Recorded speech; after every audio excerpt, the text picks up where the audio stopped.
हमारे वास्तु जन जागरण के अभियान में आपका स्वागत है। तो अभी आपने जाना पिछले एपिसोड में कि पंच महाभूत कौन कौन से होते हैं, उनकी दिशा कौन सी होती है। अब आप जान लो कि इन्हीं पंच महाभूतों को बैलेंस करने के लिए इस दुनिया में सारी जद्दोजहद चल रही है। ये पंच महाभूत अगर आपके शरीर में बिगड़े तो आपका शरीर बीमार हो जाएगा, और आपके घर में भी यही पंच महाभूत होते हैं। ये अगर घर में बिगड़े तो घर बीमार होता है और सारा परिवार ही इसके परिणाम भोगता है। इसी को वास्तु कहते हैं। बिगड़ जाए तो वास्तु दोष हो जाता है, तो इनको बैलेंस करके रखना है, बस यही वास्तु है। अभी तक क्या होता आया है कि आपने शरीर पंच तत्व से बना है और इसी में आखिरी में मिल जाता है। ये पढ़ा हुआ है, ये बुजुर्गों से सुना हुआ है, तो समाज में एक्सेप्टेबल हो गया है। लेकिन घर भी पंच महाभूत से बना है, यह स्वीकार नहीं किया जा रहा। क्यों? क्योंकि इसके बारे में सुना बहुत ही कम है, जिस कारण आसानी से इसे आपका अहंकार स्वीकार नहीं कर पाता। जब आप किसी से 2-4 बार सुनते हो तो विरोध स्वरूप नकार देते हो। क्यों? क्योंकि यह सब अंधविश्वास व रूढ़िवादी लगता है और तुम अपने आप को पढ़ा लिखा दिखाना चाहते हो। तर्क देते हो कि उस देश में तो वास्तु नहीं है, फिर वो कैसे आगे बढ़ रहे हैं। तो कभी संसार पर राज करने वाले ब्रिटेन की महारानी का घर देखा है क्या आपने?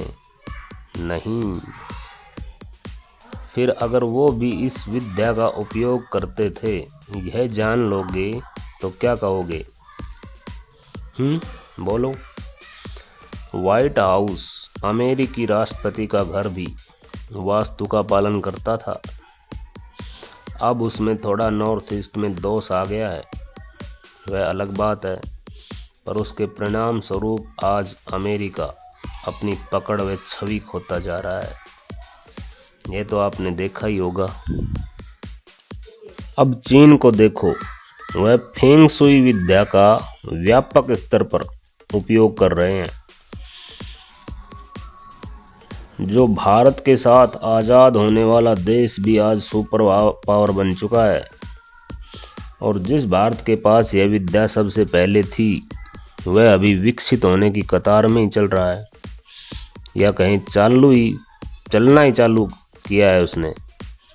वह भी तब जब देश के वास्तु में मोदी जी ने कुछ सुधार के प्रयास किए हैं। इसके बारे में मैं कभी बाद में बताऊंगा कि कौन से प्रयास किए। अब आप कहेंगे फिर तो सब कुछ वास्तु ही हो गया, बाकी सब गौण। परंतु मैं यह नहीं कहता भाई कि वास्तु ही सब कुछ होता है, पर यह समाधान की प्रक्रिया का एक बहुत बड़ा कारक है। बस आप इतना मान लो, ये कहना चाहता हूँ। मैं इस ज्ञान को सीखकर इस पर कुछ अनुसंधान करने के बाद बोल रहा हूँ, और मैं इस विद्या से ऊपर की विद्या का साधक हूँ, इसलिए मैं इसकी लिमिटेशन भी जानता हूँ, इसकी शर्तें भी जानता हूँ, पर इसको नकार नहीं सकता, क्योंकि यह समाधान का एक महत्वपूर्ण हिस्सा है। भौतिक जीवन को सुख समृद्धि से जीने के लिए इसका उपयोग किया जा सकता है, पर उससे पहले आपको इसकी जानकारी भी तो हो, फिर इसे अपनाने की इच्छा व प्रार्थना भी हो। फिर उसके बाद आपके पिछले व इस जन्म के कर्म भोग का सिद्धांत भी स्वीकार भाव से पालन किया जाए, तब जाकर यह आपके लिए कार्य करेगा। इतनी लंबी यात्रा में कई बार आपके स्वार्थ व आपकी नीयत आपको कई बार मार्ग से भटका सकती है। इसके पीछे भी कई कारण होते हैं, वह फिर कभी डिस्कस करेंगे। उसके लिए हो सकता है अभी आपका माइंड सेट तैयार नहीं हुआ हो, तो चर्चा करना व्यर्थ रहेगा, और मैं व्यर्थ की चर्चाएं नहीं करना चाहता। इसका मुझे ज्ञान है। एक और महत्वपूर्ण बात यह है कि मैं इस विद्या का जानकार भी हूँ, पर इसका व्यापार या वास्तुकारिता नहीं करता हूँ।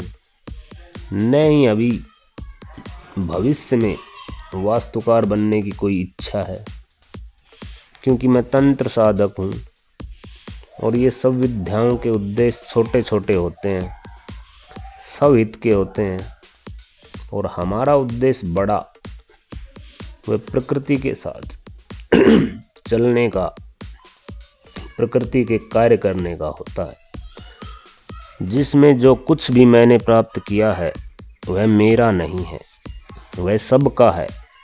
इसलिए उसे बांटना व फैलाना मेरा कर्तव्य बन जाता है, क्योंकि मेरा उद्देश्य हो सकता है खोने का हो, मिटने का हो, पर आपका उद्देश्य तो पाने का है।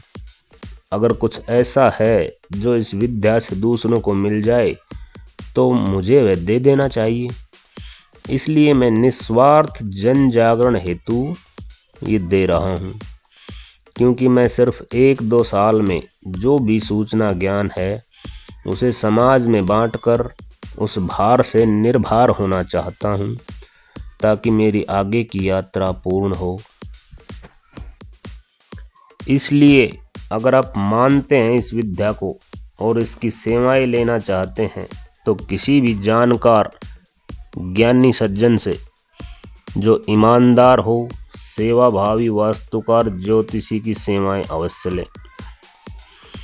और इसी पर नहीं अटकें, इससे आगे का उद्देश्य है आपके पास, पर अभी आप बेहोशी में जी रहे हैं।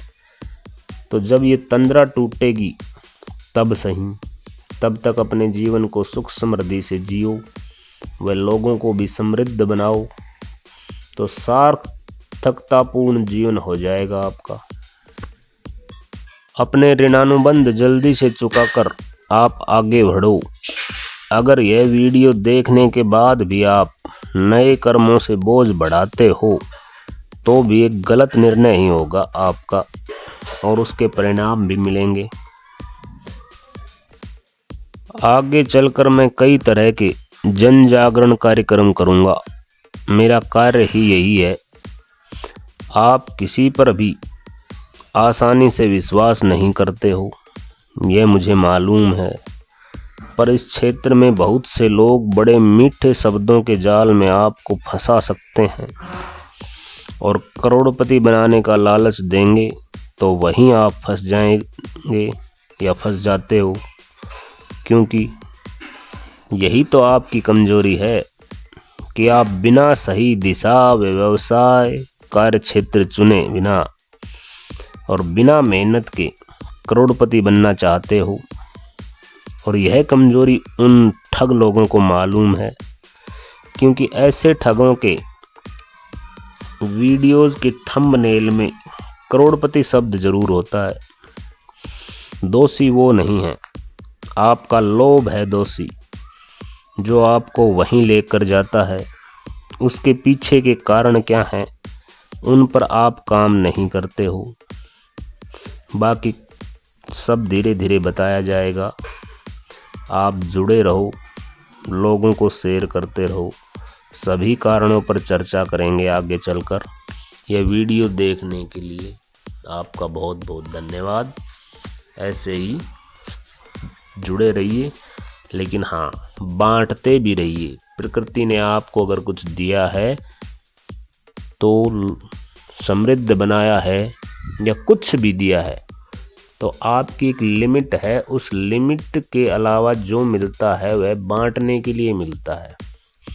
तो आप अपनी लिमिट सेट कर लो कि कहाँ मेरी लिमिट है, नहीं तो ये नंबर गेम कभी भी ख़त्म नहीं होता। और प्रकृति आपको प्रचुर मात्रा में देती है, लेकिन आप अपना नंबर बढ़ाते जाते हो, वो लिमिट नहीं है। तो लिमिट तो आपको तय करनी ही होगी एक दिन। अगर आप किसी भी माध्यम से मेरा यह वीडियो ऑडियो देख सुन रहे हैं तो ये आप पर प्रकृति की कृपा ही है। मैं हर तरह के समस्याओं के समाधान करवाने में सक्षम हूँ। अभी मैं कुछ नहीं करता हूँ, पर मैं जहाँ कुछ भी करवाना चाहता हूँ वहाँ आप समस्याओं से मुक्त हो सकते हैं। इसके लिए जुड़े रहिए। धन्यवाद। मिलते हैं अगले व्लॉग में।